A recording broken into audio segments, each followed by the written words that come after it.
We got Michael Ebbitt here, and Michael, you're from a transfer from Texas A&M, right? Yes, sir. Were you recruited by Francione? Yes, sir.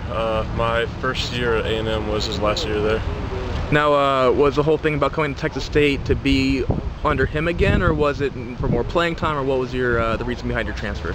It was a little both. It was for more playing time, and Coach Fran was the person who originally recruited me, so I felt like I could get in here and I have my loyalties to him. What can fans expect of you this season? I mean, you're a new face. They didn't see you play last year. What can fans really look forward to?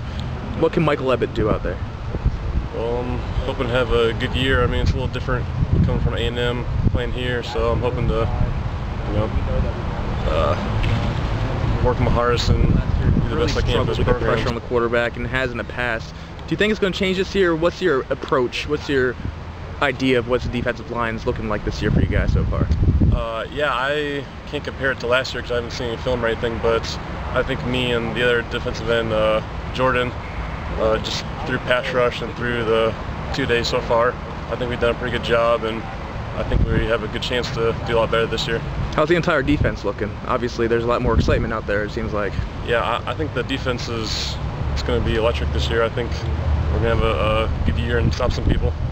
And for the people who have come out to practice, they've heard you guys yelling, "Whose ball, my ball, whose ball, my ball." Now, for the people who aren't here, what does that mean? How did it start? And does it kind of get you fired up?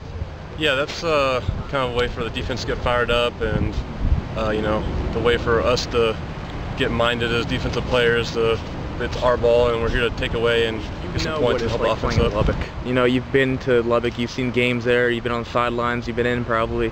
What's that atmosphere like? What are you going to try to kind of convey to your teammates that atmosphere is like?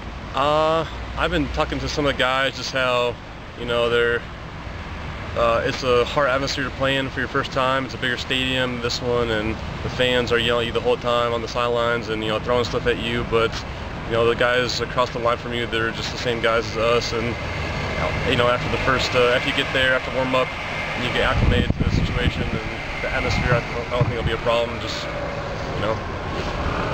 drown out the crowd because the game is the only thing that really matters. So. No, if we're looking at your iPod right now or whatever you guys have, maybe a Zune. I don't think Microsoft even makes those anymore. What can we find on those? What can we find? What kind of music do you like to listen to? What gets you fired up?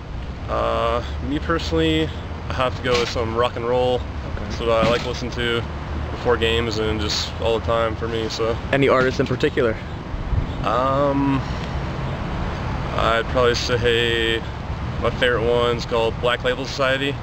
Okay. It's a sort of rock band. Yeah, probably my favorite. So. All right, last question, completely random. If you had a concert of 4 bands, who would they be? Dead or alive, they could come out right now and play. I'd put Black Label Society, Metallica,